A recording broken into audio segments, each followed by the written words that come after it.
বাড়িতে যদি একটা আপেল থাকে তাহলে এইরকম সুন্দর আপেল কাস্টার্ড তোমরা বানিয়ে নিতে পারো। এখন কিন্তু সব দোকানেই কাস্টার্ড পাউডার পাওয়া যায়। কি করে বানাতে হবে চলো বলে দিই। একটা মিক্সিং জারে আমি 2 চামচ মতো চিনি নিয়েছি। তোমরা যদি বেশি মিষ্টি খেতে চাও আর 1 চামচ বেশি নিও। আর এটা হচ্ছে আমুল দুধের গুঁড়ো, যে কোনো কোম্পানির মিল্ক পাউডার তোমরা ইউজ করতে পারো। আমি 2.5 চামচ দুধের গুঁড়ো নিয়েছি আর নিচ্ছি 2.5 চামচ মতো কাস্টার্ড পাউডার। দুধের গুঁড়ো আর কাস্টার্ড পাউডারটা সমান পরিমাণে নিলে গন্ধটা কিন্তু ভীষণ সুন্দর আসে। আর নিয়ে নিয়েছি ওই 4-5টা মতো কাজু বাদাম, তোমরা এখানে আমন্ডও ইউজ করতে পারো। ব্যাস, তারপরে ঘ্যাচ ঘ্যাচ ঘ্যাচ ঘ্যাচ করে একদম মিক্সিতে ঘুরিয়ে নিয়েছি। তারপরে দেখো একটা কি সুন্দর ফাইন পাউডার বেরিয়েছে। এটাই কিন্তু এবার আমাদের কাজে লাগবে। আসলে এখন এই কাস্টার্ড খাওয়াটা ভীষণ পরিমাণে বেড়ে গেছে। যদিও আমি কিন্তু ছোটোবেলাতেও কাস্টার্ড আগেও অনেকবার খেয়েছি, বা এখন তো বাড়িতে বানাই মাঝে মাঝে। এরপর একটা বাটির মধ্যে একদম ঈষদুষ্ণ দুধের মধ্যে ওই যে পাউডারটা বানিয়েছিলাম ওটা পুরোটাই একটু একটু করে দিয়ে এরম একটা স্লারি মতো তৈরি করে নিয়েছি। এরপরে যে আসল ইনগ্রেডিয়েন্ট সেটাই লাগবে, সেটা হচ্ছে একটা আপেল। আমি একটা আপেল দিয়ে বানিয়েছিলাম, কারণ আমাদের তো বাড়িতে লোক সংখ্যা খুবই কম। তোমাদের বাড়িতে যদি লোক সংখ্যা 2-3 জনের বেশি থাকে তাহলে কিন্তু বেশি করে আপেল নিতে ভুলো না, কারণ এটা খেতে এত সুন্দর হবে যে লোকে চেয়ে চেয়ে খাবে। আপেলগুলোকে একদম মিহি করে কুচিয়ে নিয়েছি আর একটা বাটিতে বেশ মোটা ঘন দুধের মধ্যে ওই যে কাস্টার্ড মেশানো দুধ ওটাকে ঢেলে ভালো করে মিশিয়ে নিচ্ছি।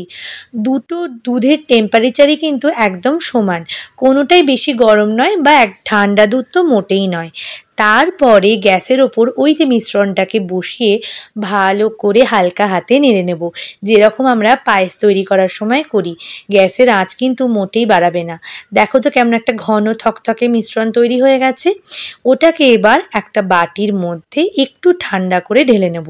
বেশি ঠান্ডা করলে কিন্তু ওখানেই জমে যাবে।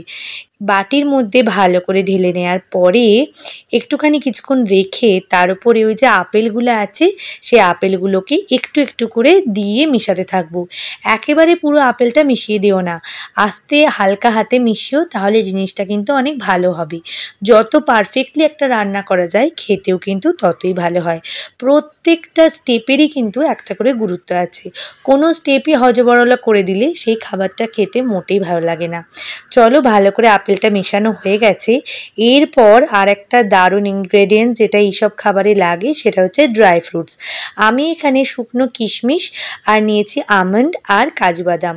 তোমরা এর মধ্যে পেস্তা দিতে পারো বা অন্যান্য আরও ড্রাই ফ্রুটস যেগুলো এখন অ্যাভেলেবেল বাজারে সেগুলো দিতে পারো। কিশমিশও দিতে পারো, আমার কিশমিশ ছিল না তাই আমি ব্ল্যাক রঙের যে কিশমিশ হয় সেটাই ইউজ করেছি। ওপর থেকে হালকা হাতে একটু একটু করে আমি সমস্ত ড্রাই ফ্রুটসটাকে ছড়িয়ে দিচ্ছি। তোমরা অবশ্যই কিন্তু এই কাস্টার্ড পাউডারটা দিয়ে কাস্টার্ডটা বানিয়ে খাবে।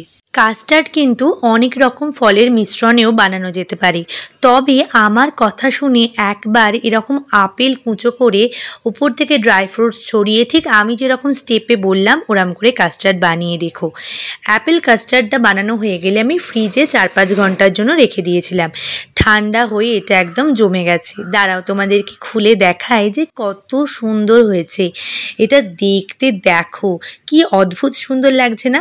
জানো তো, এটা দেখতে যত সুন্দর এটা কিন্তু খেতে তার থেকেও অনেক বেশি সুন্দর। বাড়িতে যদি ছোট ছোট বাচ্চা থাকে কিংবা বড় মানুষরাও কিন্তু এই যে কাস্টার্ডটা চেটে পুটে খেয়ে নেবে। পায়েসের বদলে এরম একটা ডেজার্ট গরমে একবার ট্রাই করে ফেলো। এটা কিন্তু খেতে ভীষণ ভালো লাগে আর বানানো ভীষণ সহজ, কোনো ঝামেলা ঝক্কি নেই। কাস্টার্ড পাউডার কিনে আনলেই হবে আর একটু ড্রাই ফ্রুটস যদি থাকে। আমার এই আপেলের কাস্টার্ডের রেসিপিটা তোমাদের কেমন লাগলো? যদি ভাল লেগে থাকে আমাকে কিন্তু জানাতে ভুলো না।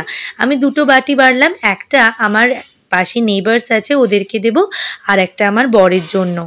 আমার নেইবার কিন্তু আমাকে জানো তো অনেক রকম নতুন নতুন রান্না শেখায়, ওর কাছ থেকে শেখা রান্নাও আমি কোনোদিন তোমাদের সঙ্গে শেয়ার করব।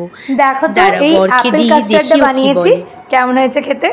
আপেল কাস্টার্ড, ইয়েস, দেখতে তো দারুণ হয়েছে। খেয়ে দেখো তো দারুণ দারুণ। Thank you. দেখতে দারুণ হয়েছে, খেতে এবার বলছি দারুণ দারুণ দারুণ টেস্ট। তাহলে কেমন লাগলো জানিও, ভালো লাগলে কিন্তু লাইক করো, কমেন্ট করো আর আমার ফেসবুক প্রোফাইলটাকে অবশ্যই ফলো করে দিও। আজকে এলাম, টাটা।